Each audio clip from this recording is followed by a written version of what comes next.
Hello， 大家好，欢迎收看最新一期节目，我是小渊。在一辆拖车里，一名男子离奇遇害。就在警方苦查真相时，一条哈士奇引起了警方注意。他们怎么也想不到，不会说人话的哈士奇最终却帮警方揪出了幕后黑手。破案过程非常精彩，制作不易，希望大家看完后长按点赞键支持一下。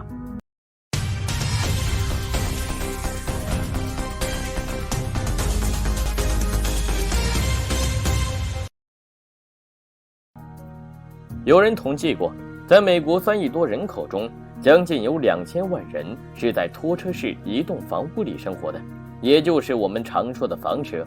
而这房车所在的地方大多都是城市郊区或者偏僻乡村。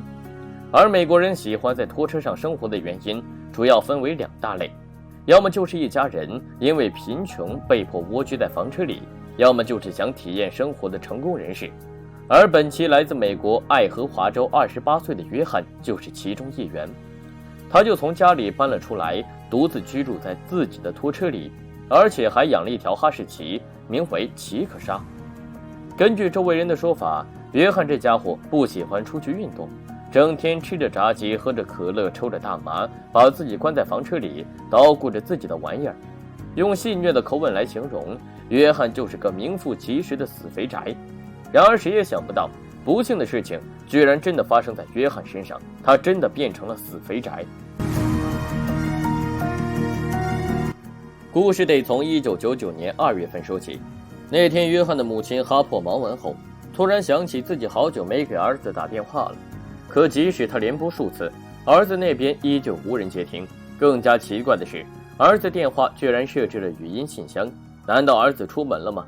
哈珀试着联系儿子几个要好的朋友，但他们表示这几天都没看到约翰。哈珀越想越不对劲，因为他知道儿子约翰一直喜欢嗑大麻，该不会是出什么意外了吧？不安的母亲打算动身前往儿子住所。在出发前，他致电了儿子所在的警局，希望警方能派人查看一番。接到命令后，自由镇的探员来到约翰住所。当时约翰的车辆就停在住所门前，可不管探员如何敲门，里面都无人应答。与此同时，探员闻到住所里面有股臭味，为了确保安全，探员踢开了房门。走进去的瞬间，一股强烈的臭味便迎面撞来。在沙发上，探员发现了遇害的约翰，当时他被人用毛毯盖住，后脑上还有2处枪伤。在房子里的一张桌子上，警方发现了摄入大麻的工具，同时房间里很多东西杂乱无章，柜台有被人翻动过的明显痕迹。为了找出约翰遇害的真相，在对现场初步取证后，探员立即将约翰送回了警局。探员觉得凶手大概率是认识约翰的人，原因主要有2个方面。其一，凶手在作案后用毛毯遮住了约翰的脸；其二，约翰的房屋大门和窗户都没被恶意破坏，而且作案后还把大门锁上，说明凶手有约翰房车的钥匙。走访调查中，探员获悉，约翰平时有嗑大麻的习惯，主要靠着帮别人改造枪支和售卖违禁药物谋生，平时不喜欢社交，所以很少跟别人发生矛盾。而案发后，约翰的金杯半自动步枪也不见了。这把手枪是约翰最喜欢的武器改造品，他每隔几天就会拿出来擦拭欣赏一番。得知儿子遇害后，约翰的母亲第一时间来到了儿子住所。母亲还向警方提供了一个重要情况，儿子养的哈士奇奇克莎也不见了，而地上装着狗粮的盆子也表明哈士奇似乎是突然离开了房车。难道说他是在凶手开枪时受到惊吓，匆匆离开了房屋吗？似乎有这种可能，但搜查约翰的车辆后，探员否定了这种猜测，因为车辆中他们发现了宠物狗的遛狗绳。正常人应该会把绳子放在房子里，而不是丢在车上。对于这个反应，探员提出了2种猜测：其一是约翰的哈士奇生病了，又或者案发前约翰曾带他去打疫苗，打完之后一时间忘记把遛狗绳放回屋里。毕竟约翰家里杂乱的摆设证明他并不是个非常细心的人。于是探员试探性地询问了附近几家宠物店，可他们都否认了这点，反倒是一看到约翰的照片，宠物店老板就说约翰对自己宠物狗的照顾甚至比自己还好，经常会买一些汉堡之类的食物喂他。既然约翰没有带哈士奇到外面，那就剩下另外一种可能，凶手把他开车载到了其他地方丢弃，然后又把车辆开回原地。所以约翰的哈士奇到底去哪里了呢？兜了一圈后，探员还是觉得眼下更重要的事情是盘查约翰的周围关系，而不是追着一条狗不放。毕竟就算找到了狗，他也不会告诉警方到底发生了什么。法医告诉探员，约翰应该是在1个多月前遇害，但他们无法确定具体是哪一天。如此一来，需要排查的范围就非常大，很难锁定嫌疑人具体是谁。那怎么办呢？这时约翰的电话引起了警方注意。既然约翰经常宅在家里，那他的电话就应该不会开语音信箱，除非是凶手在作案后为了避免事情败露，把电话转到语音信箱。所以只要找出第一个被转到信箱的电话，那就能缩小案发时间范围。比较一番后，探员认为时间应该是1月22日或者23日，而嫌疑人有3个，分别是麦克、安德鲁和沙龙施耐德。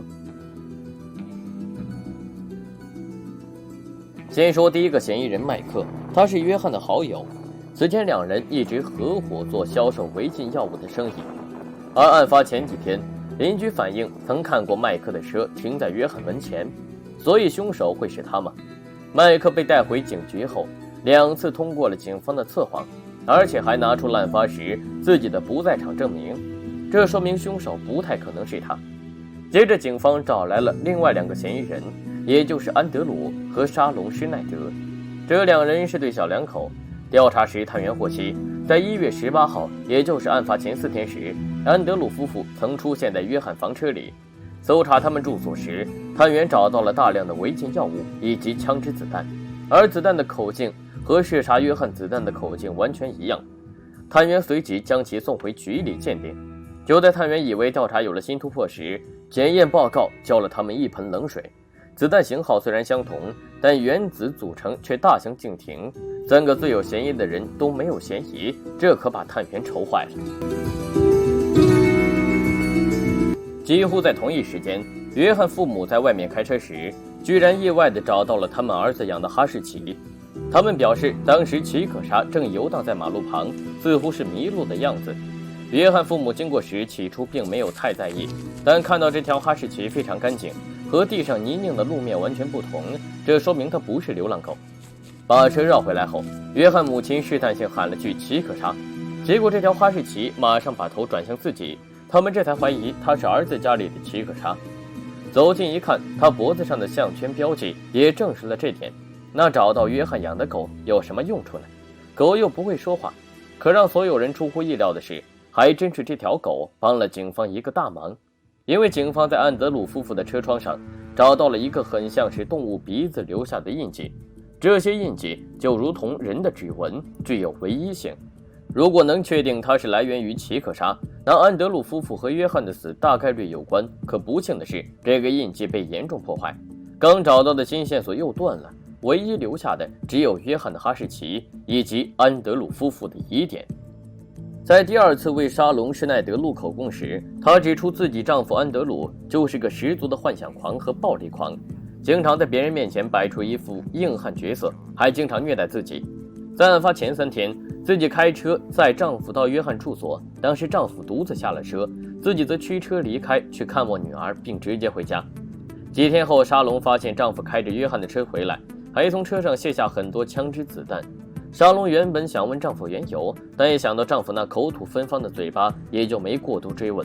在爱荷华公寓短暂停留几天后，2人回到老家怀俄明州。审讯中，沙龙表示自己当时真的不知道约翰遇害，她知道自己丈夫平时很暴力，但如果说是丈夫让约翰命丧黄泉，那她还真是有点惊讶的。毕竟2人曾一起合伙干买卖。交谈中，沙龙还提供了一个细节，她说在回到老家几天后的一个半夜里，丈夫突然离开，并在德州待了20几天。顺着这条线索，警方找到安德鲁在德州的几个联系人，其中1人还留着从安德鲁手中购买的子弹。打开盒子一看，探员发现里面有几根很短的黑白毛发，这就奇怪了，装子弹的盒子里怎么会有这些东西呢？联系人表示一脸懵逼，你问我，我问谁？我这刚买来还没用呢，你们就找上门来了。经过检验，这些毛发是来自动物，但由于缺少发根，无法进行细胞核的 DNA 检测，只能检测线粒体 DNA。经过一番高端大气上档次的操作后，专家判定这些毛发就是来源于约翰养的那条哈士奇。与此同时，警方又从另外一个联系人手中获得新线索。安德鲁当时打包手枪的包装盒里有一张来源于约翰自己的纸条。有了这2项证据，爱荷华警方立即把安德鲁带回了局里。根据安德鲁的交代，他非常喜欢约翰改造的一把手枪，并数次提出购买意愿，但无论自己开的价格多诱人，约翰这死肥宅就是不肯卖，这让自己很是生气。1月22日那天，自己来到约翰住所，趁着约翰看电视睡着后，在他后脑勺扣了2次扳机。作案后，因为担心奇可莎的狗叫声会引起他人注意，便把他拉到约翰车上，并将其丢弃在几公里外的地方。安德鲁的妻子沙龙在接受采访时表示，她自己也不知道怎么说，丈夫会杀了一个人，却放过一条狗。也许在她眼里，人命还没狗命珍贵。安德鲁怎么也想不到，警方居然能用死者宠物狗的毛发查出他就是凶手，并判处他35年监禁。而遇害的约翰也更是想不到，在自己遇害后，居然是自己养的哈士奇帮自己找回了正义。也许冥冥之中一切皆有因果。正如约翰生前经常用汉堡喂宠物狗加餐，约翰遇到了可爱的奇可莎，却遇到了狠毒的安德鲁。我是小渊，我们下期再见。